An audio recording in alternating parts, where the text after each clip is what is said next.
आप सभी को मेरा नमस्कार। स्वागत है आपका अपने चैनल सुनहरी कहानियाँ में। आज की कहानी है मछुए की बेटी, जिसकी लेखिका सुभद्रा कुमारी चौहान जी हैं। कहानी शुरू करने से पहले मेरा आपसे विनम्र निवेदन है, यदि आपको मेरे द्वारा सुनाई गई कहानियाँ पसंद आती हैं तो कृपया कहानी को लाइक, शेयर और चैनल को सब्सक्राइब कीजिएगा। आइए सुनते हैं कहानी मछुए की बेटी। चौधरी और चौधराइन के लाड प्यार ने तिन्नी को बड़ी ही स्वच्छंद और उच्च श्रृंखल बना दिया था। वह बड़ी निडर और कौतूहल प्रिय थी।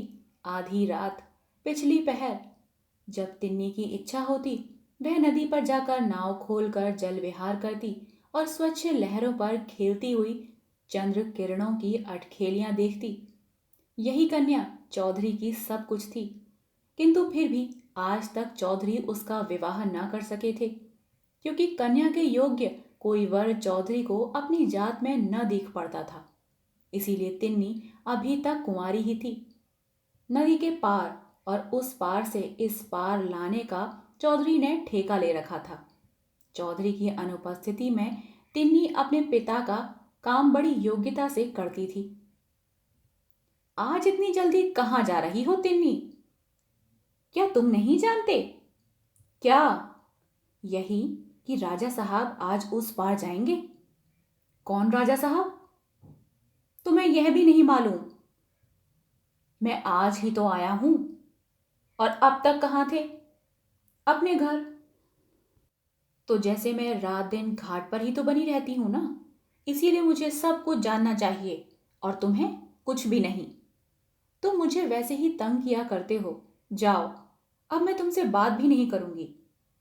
तिन्नी को चिढ़ाकर उसकी क्रोधित मुद्रा को देखने में युवक को विशेष आनंद आता था। इसीलिए वह प्राय इसी प्रकार के बेसिर पैर के प्रश्न करके उसे चिढ़ा दिया करता था। किंतु आज तो बात जरा टेढ़ी हो गई थी। तिन्नी ने क्रोधावेश में यह प्रतिज्ञा कर ली थी कि अब वह युवक से बोलेगी ही नहीं। इसीलिए मुंह फेर कर वह तेजी से घाट की ओर चल दी। युवक ने तिन्नी का रास्ता रोक लिया और बड़े विनती और विनम्र भाव से बोला, तिन्नी, सच बता दे मेरी तिन्नी, मैं तेरा डांड चला दूंगा, तेरा आधा काम कर दूंगा। तिन्नी के क्रोधित मुख पर हंसी नाच गई। युवक उसके साथ डांड चलाएगा, उसे एक साथ ही मिल जाएगा। इस बात को सोचकर उसे बड़ी प्रसन्नता हुई। वह बोली, सच कहते हो? मेरे साथ तुम डांड चलाओगे? देखा, बापू नहीं है, मैं अकेली हूं। यदि तुम सचमुच मेरे साथ डांड चलाने को कहो तो फिर बताती हूं। सच नहीं तो क्या झूठ? मैं डांड जरूर चलाऊंगा, पर पहले तुझे बताना पड़ेगा, युवक ने कहा। इधर अपने पास ही कोई रियासत है ना, यही के राजा साहब नदी के उस पार शिकार खेलने जाएंगे। महीना 15 दिन का काम है मनोहर। खूब अच्छा रहेगा, खूब पैसे भी मिलेंगे। मैं तुम्हें भी दिया करूंगी, पर इतना वादा करो कि जब तक बापू न लौट कर आए तुम रोज मेरे साथ डांड चलाया करोगे। यह कौन सी बात है तिन्नी? यदि तू मान जा तो मैं तेरे साथ जीवन भर डांड चलाने को तैयार हूं। तो जैसे मैंने कभी इनकार किया हो, नेकी और पूछ पूछ, तुम मेरा डांड चलाओ और मैं इनकार कर दूंगी। तिन्नी, तू तो मुझसे ब्याह क्यों नहीं कर लेती? फिर हम दोनों जीवन भर साथ साथ डांड चलाएंगे। क्षण भर के लिए तिन्नी के चेहरे पर लज्जा की लाली दौड़ गई, किंतु तुरंत ही वह संभल कर बोली, कहने के लिए तो कह गए मनोहर, किंतु आज मैं ब्याह के लिए तैयार हो जाऊं तो मैं खुशी के मारे पागल हो जाऊं। फिर उसके बाद? फिर मैं तुम्हें रानी बनाकर अपने आप को दुनिया का बादशाह समझूं। अपने आप को बादशाह समझोगे क्यों मनोहर? और मैं बनूंगी रानी। पर मैं रानी बनने के बाद डांड तो न चलाऊंगी, अभी से कहे देती हूं। तब मैं ही क्यों डांड चलाने लगा? मैं बनूंगा राजा और तुम बनोगी मेरी रानी। फिर डांड चलाएंगे हमारे तुम्हारे नौकर। अच्छा, ये बात है, कहकर तिन्नी खिलखिलाकर हंस पड़ी और दोनों हंसते हुए घाट की तरफ चले गए। एक बड़ी नाव पर राजा साहब और उनके पुत्र कृष्णदेव अपने कई मुसाहिबों के साथ उस पर जाने के लिए बैठे। तिन्नी कई मछुओं और मनोहर के साथ डांड चलाने लगी।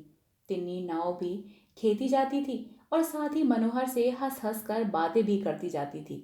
वायु के झोंके के साथ उड़ते हुए उसके काले घुंघराले बाल उसकी सुंदर मुखाकृति को और भी मोहक बना रहे थे। कृष्णदेव उसके मुंह की ओर किस स्थिरता के साथ देख रहे थे, इस ओर तिन्नी का ध्यान ही न था। किंतु राजा साहब से पुत्र की मानसिक अवस्था छिपी न रही। युवा काल में उनके जीवन में कई बार ऐसे मौके आ चुके थे। अब कृष्णदेव प्राय प्रतिदिन ही जल विहार के लिए नौका पर आते और डांड चलाने का काम बहुधा तिन्नी ही किया करती। कृष्णदेव के मूक प्रेम और आकर्षण ने तिन्नी को भी उनकी तरफ बहुत कुछ आकर्षित कर लिया था। जिस समय कृष्णदेव नौका पर आते उस समय अन्य मछुओं के रहते हुए भी तिन्नी स्वयं ही नौका चलाती। राजा साहब से कुछ छिपा न था। कुमार रोज जल विहार के लिए जाते हैं और तिन्नी ही नाव चलाया करती है, यह राजा साहब ने सुन लिया था। एतएव बात को इससे अधिक बढ़ने देने के अभिप्राय से राजा साहब बिना शिकार खेले ही एक दिन अपनी रियासत को लौट गए। जाने को पिता के साथ कृष्णदेव भी गए, किंतु उनका हृदय मछुए के झोंपड़े में तिन्नी के ही पास छूट गया था। रियासत पहुंचकर कृष्णदेव सदा उदास और न जाने किन विचारों में निमग्न रहा करते। शायद उन्हें रह रहकर मनोहर के भाग्य पर ईर्ष्या होती थी। वह सोचते मनोहर किस प्रकार तिन्नी के साथ बैठकर नाव चलाया करता था। तिन्नी कैसी घुल मिलकर हंसती हुई उससे बातें किया करती थी। एक मामूली आदमी होकर भी मनोहर कितना सुखी है। काश मैं भी एक मछुआ होता और तिन्नी के पास बैठकर नाव चला सकता तो कितना सुखी होता। किंतु किसी से कुछ भी न कहते। हाँ, अब उन्हें आखेट से रुचि न थी। शतरंज के वे बहुत अच्छे खिलाड़ी थे, किंतु अब मोहरों की ओर उनसे आंख उठाकर देखा भी न जाता। अध्ययन से भी बड़ा प्रेम था उन्हें। उनकी लाइब्रेरी में विद्वान लेखकों की अच्छी से अच्छी पुस्तकें थीं, किंतु उन पर अब इंचो धूल जम रही थी। यार दोस्त आते घंटों छेड़छाड़ करते, किंतु कृष्णदेव ने तिल भर का भी परिवर्तन न होता। उनके अंतर जगत में कितना भयंकर तूफान उठ रहा था यह किसे मालूम था। कृष्णदेव अपनी वेदना चुपचाप पी रहे थे, किंतु उनकी आंतरिक पीड़ा को उनकी शारीरिक अवस्था बतला रही थी। उनका स्वास्थ्य दिनों दिन गिरता जा रहा था। पिता से पुत्र की बीमारी छिपी न थी, वे सब जानते थे, किंतु वे चाहते यह थे कि यह बात किसी प्रकार दबी ही रह जाए, उन्हें बीच में न पड़ना पड़े। कृष्णदेव उनका इकलौता पुत्र था। पुत्र की चिंता उन्हें रात दिन बनी रहती थी।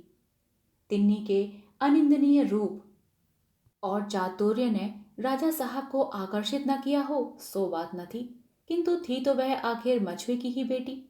राजा साहब उसे कृष्णदेव का विवाह करते भी तो कैसे। एक दिन राजा साहब कृष्णदेव के कमरे में गए। उस समय वह सोए हुए थे। आंखों के पास रोते रोते गड्ढे से पड़ गए थे। चेहरा पीला पीला और शरीर सूख कर कांटा सा हो रहा था। जमीन पर ही एक चटाई के ऊपर बिना तकिए के मखमली बिछौना पर सोने वाला उनका दुलारा कृष्णदेव न जाने किस चिंता में पड़ा पड़ा सो गया था। राजा साहब की आंखों में आंसू आ गए। वे कुछ न बोलकर चुपचाप कृष्णदेव के कमरे से बाहर निकल आए। दूसरे ही दिन रियासत से तिन्नी समेत चौधरी को बुलावा भेजा। उन्हें शीघ्र से शीघ्र उपस्थित होने की आज्ञा थी और साथ ही उन्हें लेने के लिए सवारी भी आई थी। इस घटना ने मोहल्ले भर में हलचल मचा दी। चौधरी बहुत घबराए। सोचा अवश्य ही मेरी अनुपस्थिति में इस उद्दंड लड़की ने कोई अनुचित व्यवहार कर दिया है। राजा साहब जरूर नाराज हैं, नहीं तो तिन्नी समेत लाए जाने के कारण ही क्या हो सकता है। मोहल्ले वाले सभी चौधरी को समयोजित सीख देते आए, अपनी अपनी समझ के अनुसार। किसी ने कुछ कहा, किसी ने कुछ। तिन्नी का हृदय कुछ और ही बोल रहा था। तिन्नी पिता के साथ मोटर पर बैठने ही वाली थी। मनोहर ने आकर धीरे से तिन्नी से कहा, तिन्नी, कहीं राजकुमार ने तुम्हें अपनी रानी बनाने के लिए बुलाया हो तो? कुछ तुम मुझे अपनी रानी बनाते थे, कुछ राजकुमार बनाएंगे। तिन्नी, तुम सदा ही मेरे हृदय की रानी रही हो। और रहोगी। आज ऐसी बातें क्यों करती हो? सो कैसे? बिना विवाह हुए ही मैं तुम्हारी या तुम्हारे हृदय की रानी कैसे बन सकती हूँ? तिन्नी ने रूखाई से पूछा। तिन्नी, रानी बनने के लिए विवाह ही थोड़ी जरूरी है। जिसे हम प्यार करें वही हमारी रानी। तिन्नी का चेहरा तमतमा गया। बोली, धत, मैं ऐसी रानी नहीं बनना चाहती। ऐसी रानी से तो मछुए की बेटी ही भली। और मनोहर के उत्तर की प्रतीक्षा न करके पिता के पास जाकर मोटर पर बैठ गई। मोटर स्टार्ट हो गई। जब यह लोग रियासत में राजा साहब के महल के सामने पहुंचे तब कुछ अंधेरा हो चला था। इनके पहुंचने की सूचना राजा साहब को दे दी गई। चौधरी पुत्री समेत महल के सूने कमरे में बुलाए गए। कमरे में राजा साहब और कृष्णदेव को छोड़कर कोई न था। डर के मारे चौधरी की तो होलिया बिगड़ रही थी, किंतु तिन्नी मन ही मन मुस्कुरा रही थी। पिता पुत्री का उचित सम्मान करने के उपरांत राजा साहब ने मछुए को संबोधन करके कहा, चौधरी, हमने तुम्हें किस लिए बुलाया है कदाचित तुम नहीं जानते। चौधरी भय से कांप उठे। हाथ जोड़कर बोले, मैं तो महाराज का गुलाम हूं सदा। राजा साहब बात काटते हुए बोले, हम तुम्हारी इस कन्या को राजकुमार के लिए चाहते हैं। तिन्नी होठों के भीतर मुस्कुराई और चौधरी आश्चर्य से चकित हो गए। एक बार राजा साहब की ओर और फिर उन्होंने तिन्नी की ओर देखा। सहसा चौधरी को इस बात पर विश्वास न हुआ। कहाँ मैं एक साधारण मछुआ और कहाँ वे एक रियासत के राजा। हमारे बीच में कभी रिश्तेदारी भी हो सकती है? फिर न जाने क्या सोचकर भय विह्वल चौधरी ने हाथ जोड़कर कहा, महाराज, यह कन्या मेरी नहीं है। राजा साहब चौंक उठे। आश्चर्य से उन्होंने चौधरी से पूछा, फिर यह किसकी लड़की है? हाथ जोड़े ही जोड़े चौधरी बोले, महाराज, 15 साल पहले की बात है। नदी में बहुत बाढ़ आई थी। उसी बाढ़ में मेरे बुढ़ापे की लकड़ी यह कन्या मुझे मिली थी। यह एक घाट पर बहती हुई आई थी और इसके गले में एक छोटी सी सोने की ताबीज थी। ताबीज का नाम सुनते ही राजा साहब को ताबीज देखने की उत्सुकता हुई। उनके मस्तिष्क में किसी ताबीज की धुंधली स्मृति छा गई। पिता के आदेश से तिन्नी गले से ताबीज निकालने के लिए ताबीज के धागे की गांठ खोलने लगी। मछुए ने फिर कहना शुरू किया, महाराज, इस ताबीज का भी बड़ा विचित्र किस्सा है। एक बार ताबीज का धागा टूट गया। कई दिनों तक याद न रहने के कारण यह ताबीज इसे न पहनाई जा सकी। बस महाराज, यह तो इतनी ज्यादा बीमार पड़ी कि मरने जीने की नौबत आ गई और फिर ताबीज पहनाते ही बिना दवा दारू के ही चंगी भी हो गई। तब से ताबीज आज तक उसके गले में पड़ी है। राजा साहब को स्मरण हुआ कि 15 साल पहले उनकी लड़की भी टेंट के अंदर से बाढ़ में बह गई थी, जिसके गले में उन्होंने भी एक ज्योतिषी के आदेशानुसार ताबीज पहनाई थी। उन्होंने एक बार कृष्णदेव और फिर तिन्नी के मुख की तरफ देखा। उन्हें उनके मुख में बहुत कुछ समानता दिख पड़ी। तब तक तिन्नी ने गले से ताबीज निकालकर राजा साहब के सामने कर दिया। राजकुमार का हृदय बड़े ही वेग से धड़क रहा था। ताबीज हाथ में लेते ही राजा साहब ने मेरी कांति, मेरी कांति कहते हुए तिन्नी को छाती से लगा लिया। यह वही ताबीज थी जिसे ज्योतिषी के आदेश से राजा साहब ने पुत्री के गले में पहनाया था। पिता पुत्री और भाई बहन का यह अपूर्व सम्मिलन था। सबकी आंखों में प्रेम के आंसू उमड़ आए। अब महल के पास चौधरी के रहने के लिए पक्का मकान बन गया है। चौधरी अपनी पत्नी समेत वहीं रहते हैं। अब उन्हें नाव नहीं चलानी पड़ती। रियासत की ओर से उनकी जीविका के लिए अच्छी रकम बांध दी गई है। राजमहल में रहती हुई भी कांति चौधरी के घर आकर तिन्नी हो जाती है। अब भी वह चौधरी के साथ उनकी थाली में बैठकर चौधराइन के हाथ की मोटी मोटी रोटियां खा जाती है। तिन्नी को बहन के रूप में पाकर कृष्णदेव को कम प्रसन्नता न थी। वे तिन्नी का साथ चाहते थे, चाहे वह पत्नी के रूप में हो या बहन के। आशा करती हूँ आपको यह कहानी पसंद आई हो। कहानी पसंद आई हो तो कृपया कहानी को लाइक, शेयर और चैनल को सब्सक्राइब कीजिएगा।